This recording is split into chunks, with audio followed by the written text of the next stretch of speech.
శోధనలో రోధనలో బంధకముల నుండి విడిపించు శక్తి, వ్యాధులలో బాధలలో ఆదరించు దేవుని శక్తి. నువ్వు పరిశుద్ధాత్మకి దగ్గర అయినప్పుడు, ఆత్మ నిన్ను తాకినప్పుడు నువ్వు ఆత్మను ఆనందిస్తావు. ఇది ప్రార్థన శక్తి, ప్రార్థన శక్తి, ఇది ప్రార్థన శక్తి. నిరాశ నిస్పృహలెన్నున్నా అశాంతి ఆపదలైనను, నిరాశ నిస్పృహ. నిజముగా నువ్వు బ్రతుకును మార్చుకుంటే ఈ రోజు ఉండే లెక్క పెట్టుకుంటావు. ఆశీర్వాదాలు వస్తాయి. ఈనాడు విమోచింపబోచున్నాడు యేసు ప్రభువు, ఈనాడు విమోచింపబోచున్నాడు. ఆకాశమందున్న మన దేవుడు మన ప్రార్థన ఆలకించును. ఆకాశమందున్న మన దేవుడు మన ప్రార్థన ఆలకించును.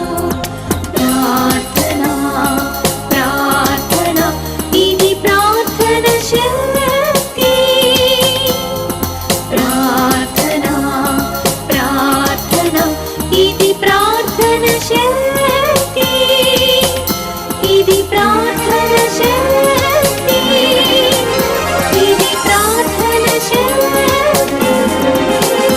ప్రార్థనా శక్తి తైలాభిషేక ఆరాధన మార్చి 22 శుక్రవారం ఖమ్మం. సమయం ఉదయం 10 గంటల నుండి. స్థలం ఎస్ఆర్ గార్డెన్స్, ఈనాడు ఆఫీస్, వైరా రోడ్, వెలుగుమట్ల, ఖమ్మం. ప్రార్థనా శక్తి తైలాభిషేక ఆదివారపు ఆరాధన సమయం ఉదయం 8:30 గంటల నుండి. స్థలం వైస్రాయ్ గార్డెన్స్, జుబ్లీ బస్టాండ్ ఎదురుగా, సికింద్రాబాద్. భీమవరం పరిసర ప్రాంత ప్రజలకు శుభవార్త. ప్రార్థనా శక్తి తైలాభిషేక ఆరాధన మార్చి 26 మంగళవారం, భీమవరం. సమయం ఉదయం 10 గంటల నుండి. స్థలం Nirmaladevi function hall, Juvalapalem road, Peddamiram, Bhimavaram. Kadapa పరిసర ప్రాంత ప్రజలకు శుభవార్త. ప్రార్థనా శక్తి తైలాభిషేక ఆరాధన మార్చి 28 గురువారం, కడప. సమయం ఉదయం 10 గంటల నుండి. స్థలం మాధవి కన్వెన్షన్ హాల్, రాయచూరు వెళ్లే రోడ్, ఆర్టీఓ ఆఫీస్ ఎదురుగా, కడప. ప్రార్థనా శక్తి తైలాభిషేక ఆరాధన మార్చి 30 శనివారం, కర్నూలు. సమయం ఉదయం 10 గంటల నుండి. స్థలం SS gardens, Saint Joseph junior college దగ్గర, నందికొట్కూర్ రోడ్, కర్నూలు. యేసయ్య నామములో మీకు వందనాలు తెలియపరుస్తూ ఉన్నాను. ప్రియులరా, ఈ దినం కొరకు దేవుడు సిద్ధపరిచిన వాగ్దానాన్ని మనం స్వాధీనపరచుకుందాం. పరిశుద్ధ గ్రంథంలో నుండి లూకా సువార్త 1వ అధ్యాయము 37వ వచనాన్ని మనం ధ్యానం చేసుకుందాం. పరలోకం నుండి దేవుడు బలమైన వర్తమానాన్ని మీకు అనుగ్రహిస్తూ ఉన్నారు.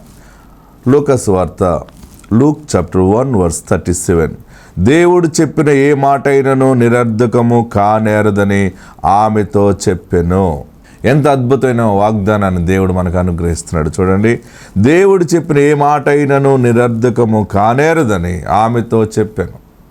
ఇది వాగ్దానం ఏంటంటే, దేవుడు మీకు ఏ మాట చెప్పారో, ఏ వాగ్దానము దేవుడు నీకు ఇచ్చారో, ఆ వాగ్దానము నా జీవితం నేను జరగలేదు, నా జీవితం ఇంకా బాగుపడలేదు, దేవుడి మాట ఎందుకు నా జీవితంలో జరగలేదు, నెరవేరలేదు, నా బిడ్డ విషయంలో ఇంకా ఇలా జరగలేదు, నా కష్టంలో ఒక వాగ్దానం ద్వారా నేను ఓదార్చబడ్డాను, ఇది జరగలేదు, అది జరగలేదు, నా బిడ్డ జీవితం ఇలా జరిగింది, లేదా నా కుటుంబానికి ఇంత అన్యాయం జరిగింది, అసలు దేవుడు ఏం చేశాడు అనే ఆలోచన, అవిశ్వాసము నీలో అప్పుడప్పుడు బయటకు వస్తూ ఉంది. అందుకనే దేవుడు నీతో మాట్లాడుతున్నాడు. నీతో సూటిగా ప్రభు మాట్లాడుతున్న మాట ఏంటంటే, ఆయన చెప్పిన మాట ఏదైనాను నిరర్ధకము కానేరదు. నీకున్న సమస్య తీరలేదు, నాకు ఆర్థిక ఇబ్బందులు ఉన్నాయి, నా జీవితంలో ఆర్థిక ఇబ్బందులన్నీ కొట్టివేయబడతాయి అనుకున్నాను, నా వ్యాపారం సరిలేదు, నా యొక్క బిజినెస్ మంచిగా నడవట్లేదు, పైసలు రావట్లేదు, లేకపోతే ఇంకా కొత్త ఆలోచన చేసుకుని ముందుకెళ్దామంటే అడుగులు ముందుకేస్తుంటే అంతా కూడా నష్టమే జరుగుతుంది. నా రోగము పోతుందని అనుకున్నాను, పోలేదు. దేవుడు ఉన్నాడు, బాగు చేస్తాడని విశ్వాసంతో ఈ రోజు వరకు నేను బ్రతుకుతున్నాను. ప్రతిరోజు ఉదయం నుంచి సాయంత్రం వరకు కనిపెడుతున్నాను, ఏదో ఒక సహాయం దేవుడు పంపిస్తాడు, నా దుఃఖము పోతుంది, దీవించబడతాను అని ఎదురు చూస్తున్నాను. ఏదో కార్యము కుటుంబంలో జరుగుతుంది, దేవుడు ఆశ్చర్యకరుడు కదా, ఆశ్చర్యంగా ఏదో ఒక ఆశీర్వాదము మొలకెత్తుతుంది అని ఆలోచిస్తున్నాను. ఎటు చూసినా అన్నీ డ్రై అయిపోయి ఉన్నాయి, దారులన్నీ మూసుకుని ఉన్నాయి. అసలు పరిస్థితి ఏంటి? అయిపోయింది చరిత్ర, నా బ్రతుకు అయిపోయింది, ఇంకేమీ లేదు. దేవుడు చేస్తాడేమో బయటపడతానని అనుకున్నాను, కానీ దేవుడు కూడా నాకు చేయలేదు అని ఏడుస్తున్నావా? దుఃఖంతో ఉన్నావా?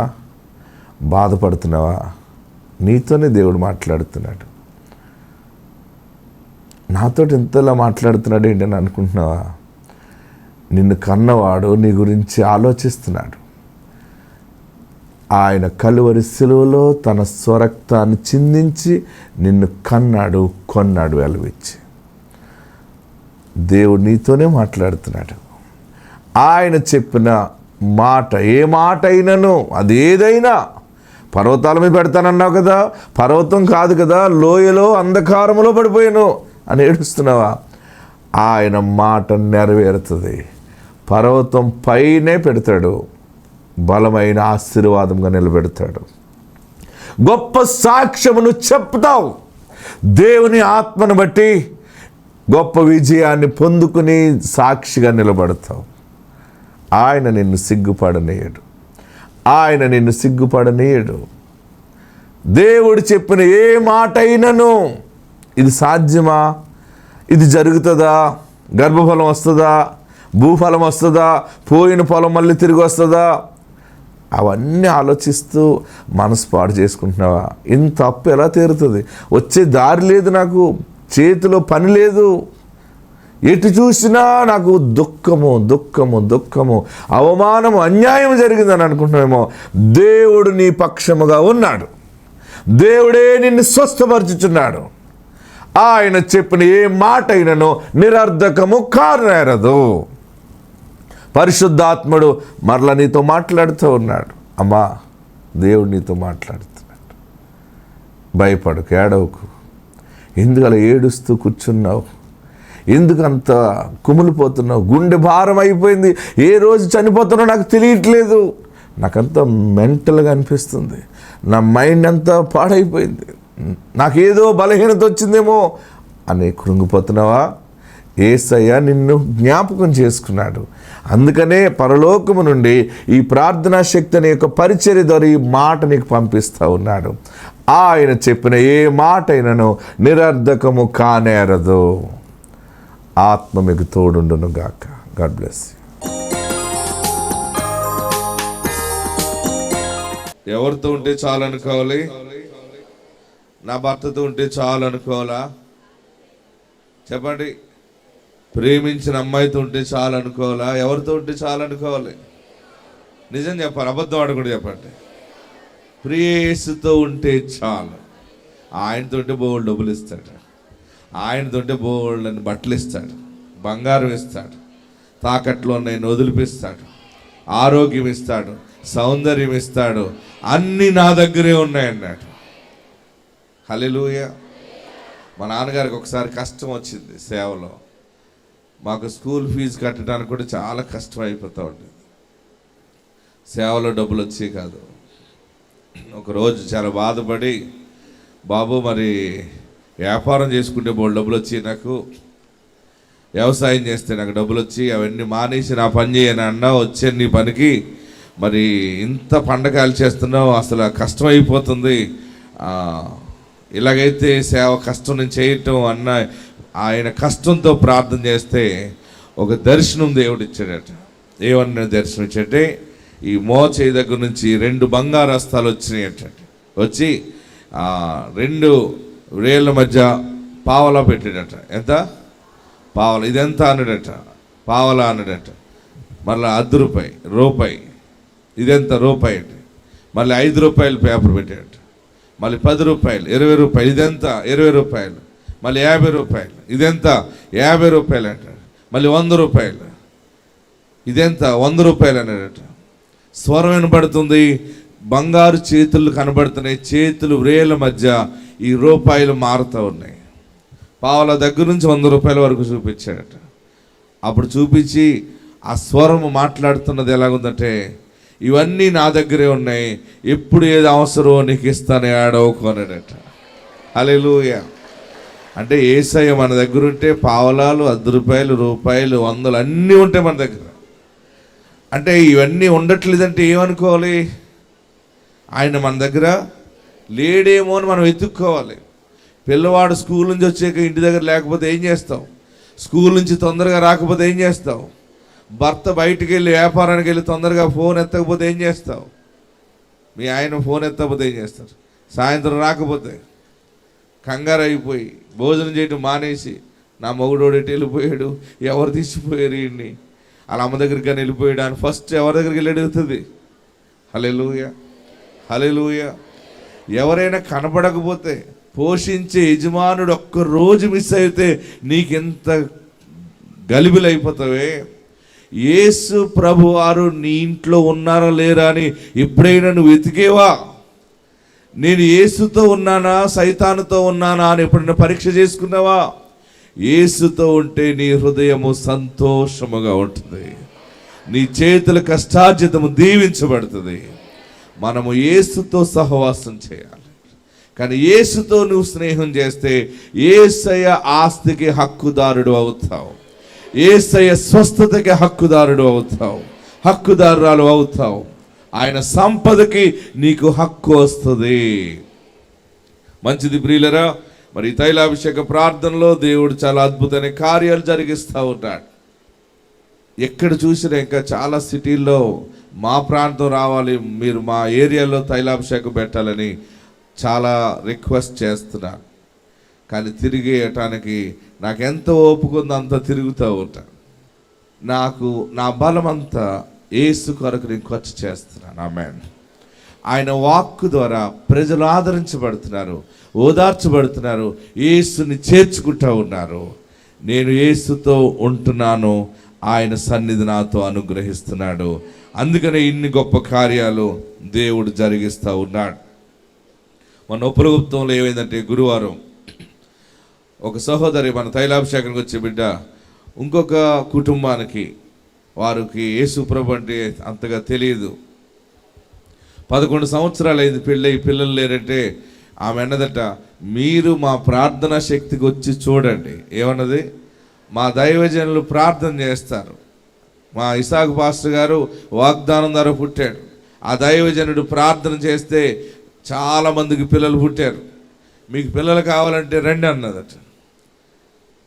ఆమె వచ్చి తీసుకొస్తే నేనేం చేశానంటే ఒక యాపిల్ తీసుకుని యేసునామములో గర్భఫలం కలుగుగా కానిస్తే ఆమె వెంటనే గర్భవతి అయిపోయింది.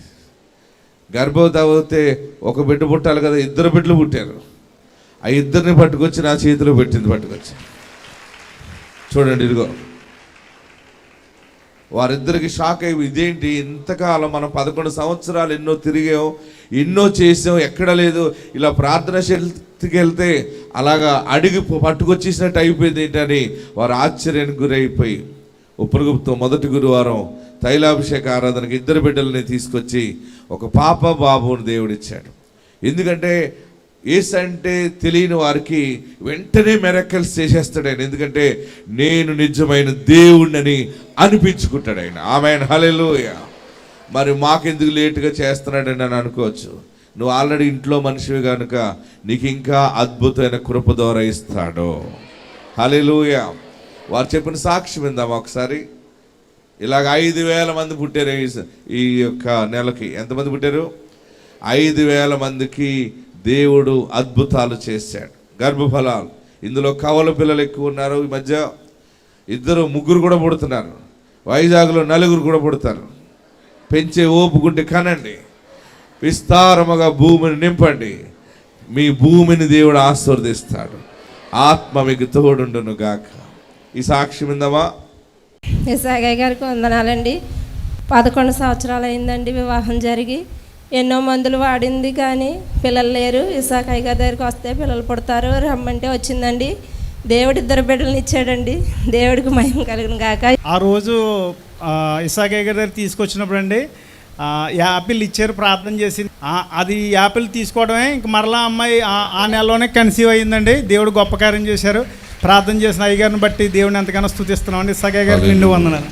హల్లెలూయా. మొన్న భీమవరం వెళ్ళాను.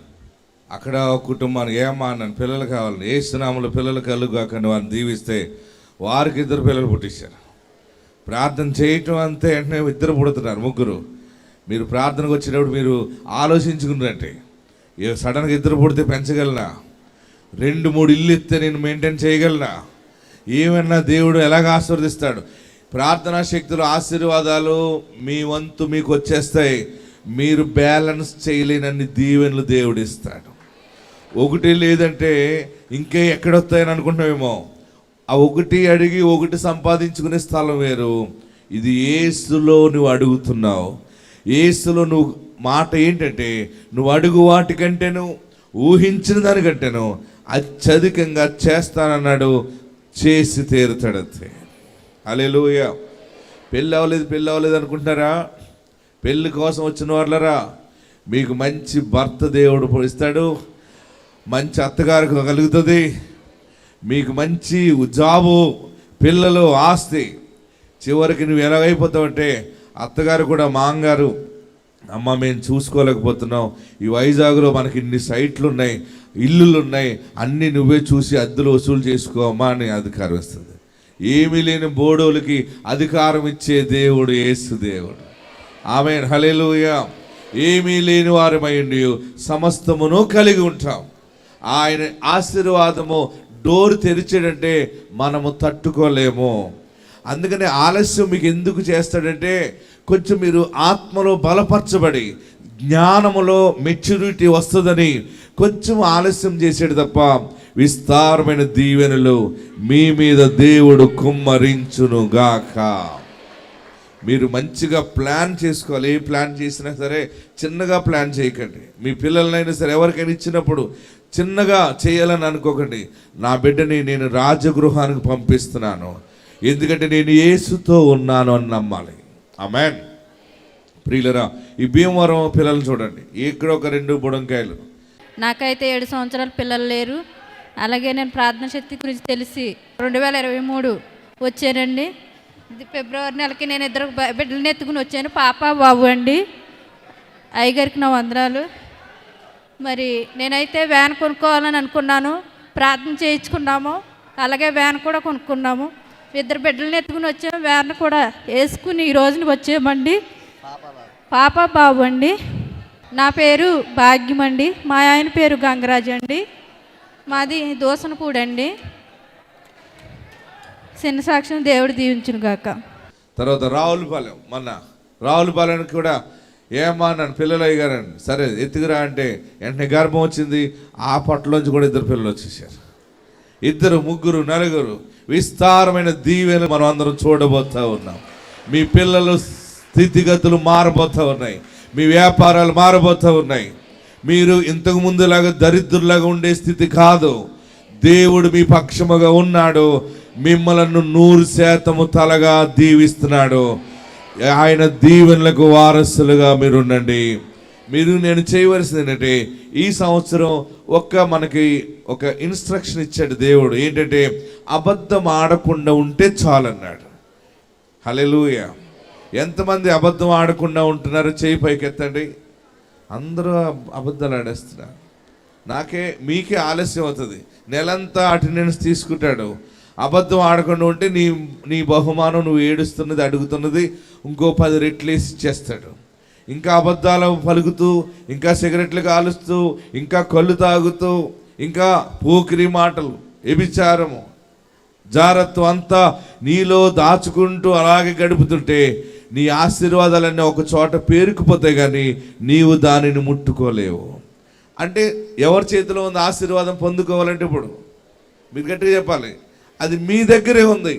మీ నోటిని స్వాధీనపరచుకోండి, అబద్ధం ఆడకుండా ఉండండి. ఇంత మొత్తుకున్నా సరే ఇంకా అబద్ధాలు ఆడుతున్నారా? మొన్న ఒక ఆమంది, నేను అసలు అబద్ధం ఆడకుండా ఉండాలని అనుకున్నాను పాస్టర్ గారు, మా ఆయన అన్ని అబద్ధాలు ఆడిస్తున్నాడట. ఎంత చక్కగా భర్త మీద గెంటేసిందో. ఆ భర్తను అడిగాను, నువ్వు వాళ్ళేనంట కదా అబద్ధాలు ఆడుతుందంటే, ఏముందండి పాస్టర్ గారు, అబద్ధాలు ఆడియని అది ఇది కూడా పెద్ద అబద్ధం అన్నాడు. చివరికి అబద్ధము ప్లస్ అబద్ధము, అబద్ధం యొక్క స్క్వేర్ అయిపోయింది. హల్లెలూయా. వాళ్ళకు పుట్టిన బిడ్డ కూడా అబద్ధం ఆడుతుంది. అబద్ధాలు ఆడుతున్నారా, ఆలస్యంగా అవుతుంది ఆశీర్వాదం. మీకు ఈరోజే కావాలి ఆశీర్వాదము. వడ్డించేవాడు సిద్ధంగా ఉన్నాడు, వడ్డనిచ్చేవాడు చేతిలో ఉన్న దీవెన నీ ముందున్న సేవకుడు చూస్తున్నాడు. నీవు ఇస్తరి కరెక్ట్గా పెట్టుకోగలిగితే నీకు అద్భుతమైన జీవాహారము దీవెన ఆయన అనుగ్రహిస్తాడు. హల్లెలూయా, హల్లెలూయా. నేను మరలా చెప్తున్నాను, అబద్ధం ఆడకండి, ఆశీర్వాదాన్ని పొందుకోండి. చూస్తాడు చూస్తాడు చూస్తాడు, ఇంకా నువ్వు మారలేదనుకో, ఆ ఆశీర్వాదాలన్నీ మరలా రూట్ మార్చి ఇంకొకరికి పంపించేస్తాడు. మీరు చెక్ చేసుకోండి. ఈ నెల రేపు నెల మీరు కట్టుదిట్టంగా పెట్టుకోండి, ఒక్క ఆశీర్వాదం కూడా మీ దగ్గర నుంచి పోకూడదు. ఆమేన్. నేను పరిశుద్ధంగా ఉంటాను దేవా, నేను యథార్థంగా ఉంటాను, నీలో సాక్షిగా జీవిస్తాను, నన్ను ఆశీర్వదించు దేవా అని దేవుని ఎడల భయభక్తులు, దైవ భయము కలిగి ఉంటే నువ్వెవరిని చేయి చాపి అడగని అవసరం లేదు. విస్తారమైన దీవెనలు నీ ఇంటి మీద కుమ్మరించబడతాయి. అది నేను చూస్తున్నాను, నేను అనుభవిస్తున్నాను. మీరు దానిని అనుభవించండి. యేసయ్య ఆశీర్వదించేవాడు. క్రైస్తవుడు తలెత్తుకునే ఉంటాడు ఎప్పుడు కూడా. క్రైస్తవుడు గొప్పవాడుగానే ఉంటాడు. క్రైస్తవుడు అంటేనే రాజులకు రాజు అయిన మహారాజు బిడ్డ అయి ఉన్నాడు. హల్లెలూయా, హల్లెలూయా, హల్లెలూయా. గట్టిగా హల్లెలూయా చెప్పండి. ఆయనతో గడిపే. ఎవరితో గడిపేది? మీరు ఆయనతో గడపండి, అబద్ధాలతో గడపకండి. అబద్ధంతో గడిపితే 6 నిమిషమే ఉంటుంది. యేసయ్యతో గడపండి. అబద్ధం అనేది కంట్రోల్ చేయండి, మీరు బాగుపడిపోతారు. మీరు ఈరోజు ఇప్పుడే ఇక్కడ నిర్ణయం తీసుకోండి, మీటింగ్ అయ్యేటప్పుడు బాగుపడిపోతారు మీరు. ఓకే, నమ్మగలరా? అబద్ధం అంటే ఎంత ఇష్టమో మీకు. అబద్ధం మిమ్మల్ని వదలలేదు, అది మిమ్మల్ని వదలలేదు. మీరు అనాలి, అబద్ధమా, ఇంకా జీవితంలో నీకు నాకు సంబంధం లేదంతే, అవతలకి పో అని మీరు గద్దించండి దాన్ని. అపవాదుని ఎదిరించండి, వాడి మీ ఎద్దు నుండి పారిపోవాలి. ప్రియులరా, ఎక్కడున్నవారు అక్కడ లేచి నిలబడండి. 2 చేతులు ఆకాశం వైపు చాపండి. కొంచెం వేడున్నా పర్వాలేదు కానీ జీవితాంతము చల్లబడి హృదయము నెమ్మదయ్యే వాక్యమే పరలోకం నుండి దేవుడికి ఇచ్చాడు. ఈ శ్రమ, ఈ వేడి మనకు వేడే కాదు అసలు. దేవుడు నిన్ను జ్ఞాపకము చేసుకున్నాడు. ఆయన నీకు న్యాయబద్ధమైన దీవెన ప్రకటించాడు. నీవు నాకు కావాలి, నా కుటుంబాన్ని ఆశీర్వదించవా, నన్ను దీవించవా, నాకు దేవుడిగా ఉండవా? అడుగు, ప్రార్థన చేయి. ఒక బలమైన పెంటెకోస్ట్ బ్లెస్సింగ్ నీకు రాబోతా ఉంది. గర్భఫలం ఇస్తున్నాడు, ఊహించలేదు నువ్వు. నీ చేత భూమిని కొనిపిస్తున్నాడు ఆయన. కొత్త స్థలంలో అడుగు పెట్టబోతున్నావు. ఇంతవరకు అప్పు తీసుకున్నావేమో, అనేక మందికి అప్పిచ్చే రోజుగా నీ దినాన్ని దేవుడు మార్చాడు. నీ బ్రతుకులో అనేక మందికి సహాయం ఒక్కడిగా ఉంటావు. రోగం ఉండదు ఇంకా. అది ఎంత భయంకర రోగమైనా యేసు నామములో స్వస్థత. నాకు నువ్వు దేవుడుగా ఉండవా? నా పాపాలు క్షమించవా యేసు? నీ బిడ్డగా నన్ను స్వీకరించు. నీ కొరకు యథార్థంగా బ్రతుకుతాను, క్రమశిక్షణగా ఉంటాను, నీతో జీవిస్తాను. హల్లెలూయా, హల్లెలూయా. ప్రార్థనా శక్తి తైలాభిషేక ఆరాధన మార్చి 22 శుక్రవారం ఖమ్మం. సమయం ఉదయం 10 గంటల నుండి. స్థలం ఎస్ఆర్ గార్డెన్స్, ఈనాడు ఆఫీస్, వైరా రోడ్, వెలుగుమట్ల, ఖమ్మం. ప్రార్థనా శక్తి తైలాభిషేక ఆదివారపు ఆరాధన సమయం ఉదయం 8:30 గంటల నుండి. స్థలం వైస్రాయ్ గార్డెన్స్, జుబ్లీ బస్టాండ్ ఎదురుగా, సికింద్రాబాద్. భీమవరం పరిసర ప్రాంత ప్రజలకు శుభవార్త. ప్రార్థనా శక్తి తైలాభిషేక ఆరాధన మార్చి 26 మంగళవారం భీమవరం. సమయం ఉదయం 10 గంటల నుండి. స్థలం Nirmaladevi function hall, Juvalapalem road, Peddamiram, Bhimavaram. Kadapa పరిసర ప్రాంత ప్రజలకు శుభవార్త. ప్రార్థనా శక్తి తైలాభిషేక ఆరాధన మార్చి 28 గురువారం కడప. సమయం ఉదయం 10 గంటల నుండి. స్థలం మాధవి కన్వెన్షన్ హాల్, రాయచూరు వెళ్లే రోడ్, ఆర్టీఓ ఆఫీస్ ఎదురుగా కడప. ప్రార్థనా శక్తి తైలాభిషేక ఆరాధన మార్చి 30 శనివారం కర్నూలు. సమయం ఉదయం 10 గంటల నుండి. స్థలం SS gardens, Saint Joseph junior college దగ్గర, నందికొట్కూర్ రోడ్, కర్నూలు. ప్రార్థనా శక్తి తైలాభిషేక ఆదివారపు ఆరాధన సమయం ఉదయం 8:30 గంటల నుండి. స్థలం వైస్రాయ్ గార్డెన్స్, జుబ్లీ బస్టాండ్ ఎదురుగా, సికింద్రాబాద్. భీమవరం పరిసర ప్రాంత ప్రజలకు శుభవార్త. ప్రార్థనా శక్తి తైలాభిషేక ఆరాధన మార్చి 26 మంగళవారం భీమవరం. సమయం ఉదయం 10 గంటల నుండి. స్థలం Nirmaladevi function hall, Juvalapalem road, Peddamiram, Bhimavaram.